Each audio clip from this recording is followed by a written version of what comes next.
right, so it's actually a good bit later after putting the water, hot water, on for the second time to soak. And you can see that it's fallen apart a little more, okay? That's good. We want it to do that. Essentially what paper is that it is wood pulp that is then put together with a binder and pressed out flat. So basically we're sort of turning it back into wood pulp again so that we can add a different binder to it. So what I'm going to do now is I'm going to transfer bowls by like picking it up in a handful and sort of squeezing some of the excess water out of it. You want it to be wet, but you don't want it to be squishy wet. That might have been a little too much water out of it. Let's see. I'll leave a little more water in this one so that I can squish them together a little more solidly there.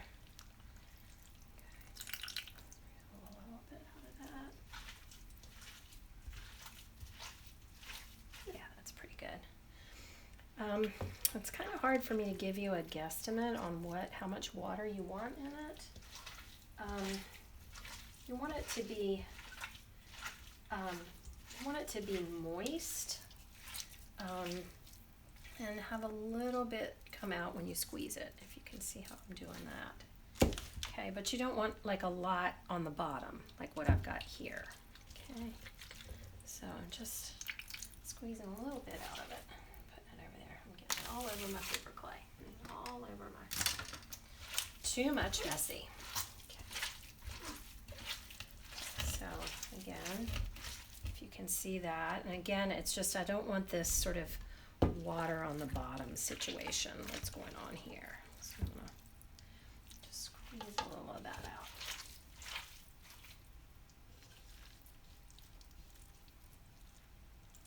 There we go. That's pretty good. Again, I didn't squeeze a whole lot out, but I am gonna squeeze a good bit out of that. We just don't want like a lot, when you lift up when I cock the bowl like this and your paper is in there, you don't want to have water running out of it. Okay, so if you look at this, it's still really wet,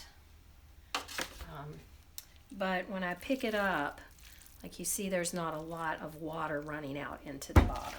Okay, so that's kind of a good gauge. Again, what I would be doing if I had a blender, or if I was encouraging you to use a blender, I'd be using a blender. But basically, I'm using my hands instead of a blender. Okay. All right, so now what you want to do is you want to get some binder back into this, right? And what we're going to use for our binder is our white glue, which I have left across the room. And I'm thinking I may need, I should prep this ahead of time.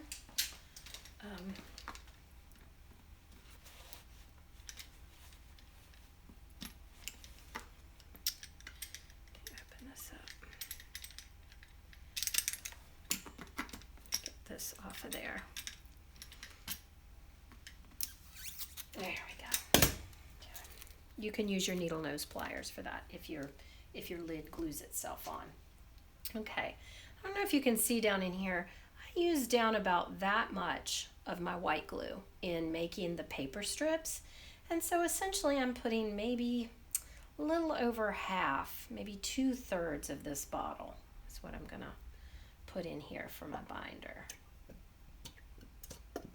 Okay, so basically if you use that little bit of your bottle at the start, then you can put this back into your paper pulp for your binder.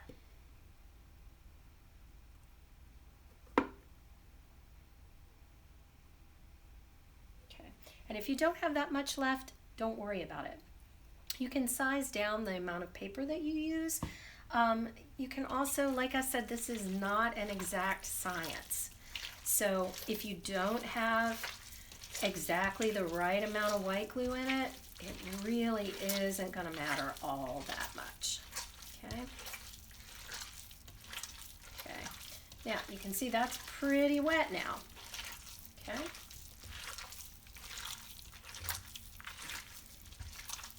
I'm also pretty clumpy, a little bit clumpy.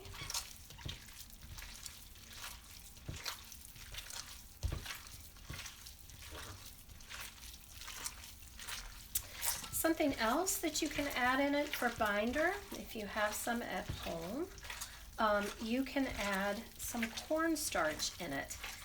Some people use flour. Cornstarch has a little bit more of a silky quality to it, and especially if you mix this up in the blender, the cornstarch is really good for that. Again, there's no set amount for how much cornstarch. I'm going to, you can see, just sort of shaking some into it there. Could use your mask for that maybe. Okay. The addition of the cornstarch makes it feel, you can feel the sort of stickiness start to happen on it.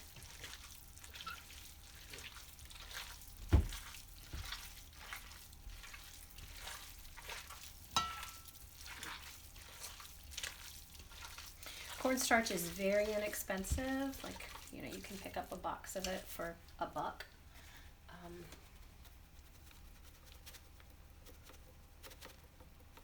bit more of it there.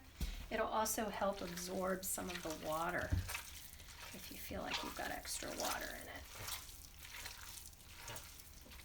It makes it a little smoother to manage.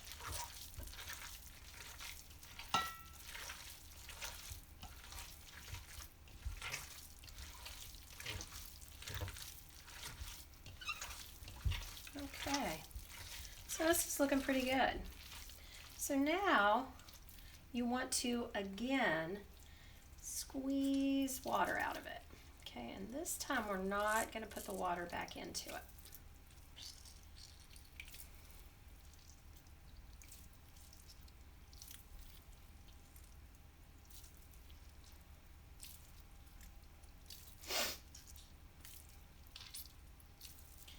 This is not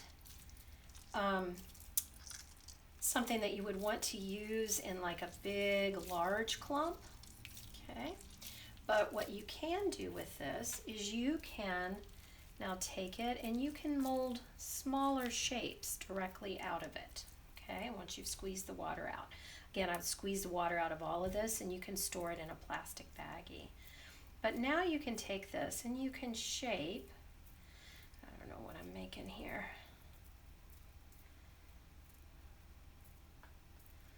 Let's make another. I sort of did, if you saw, sort of did a little dragonfly when I did the other. I don't know if I want to do another one of that. I would probably need less. Could certainly do a little dragonfly body maybe.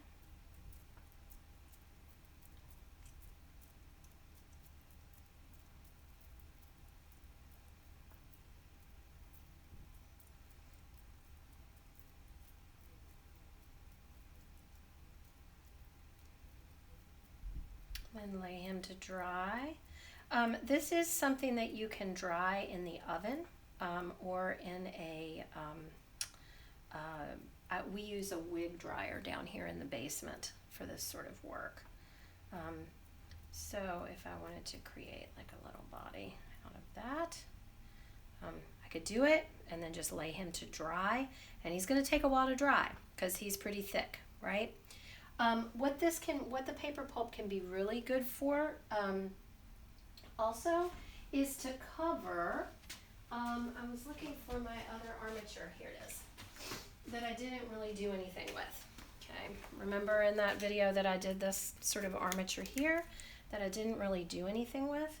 I'm going to take what I've already squeezed there, okay, and I'm going to add this on to this in a layer.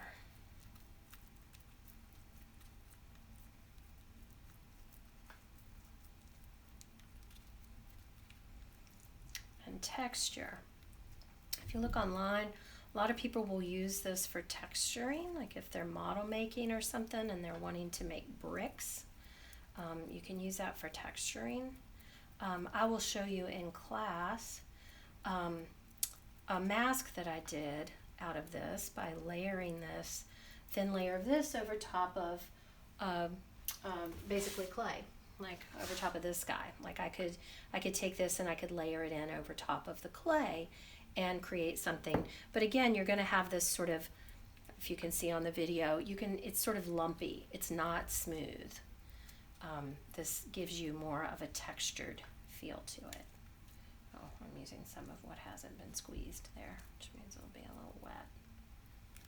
Okay, and again, essentially what you've done is you've taken the paper and you've turned it into different kind of paper. You mushed it up and it became a pulp. Okay, and then you added back in binder in the form of a white glue and your cornstarch. Okay. If you could feel this, if we were here, this is also getting heavier.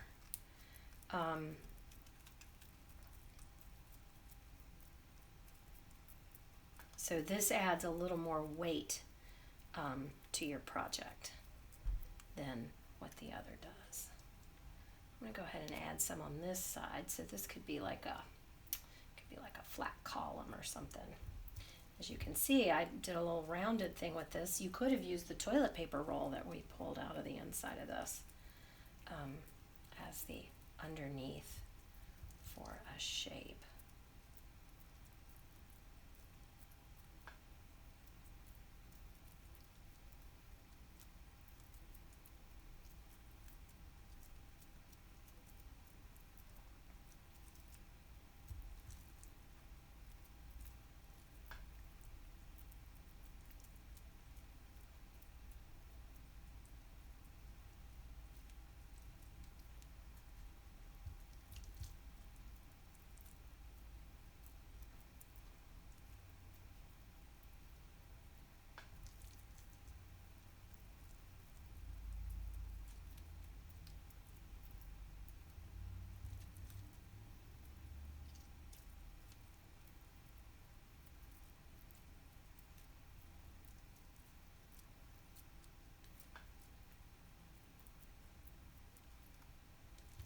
And one last little bit at the top there.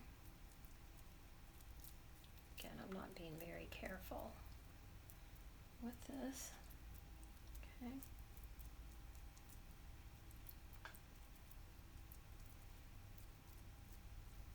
Okay. But there we are. Okay. And then I'll show you how that looks once we get to class. We'll have it dry. Okay? Great. But anyway, this is another way to work with your paper. All right?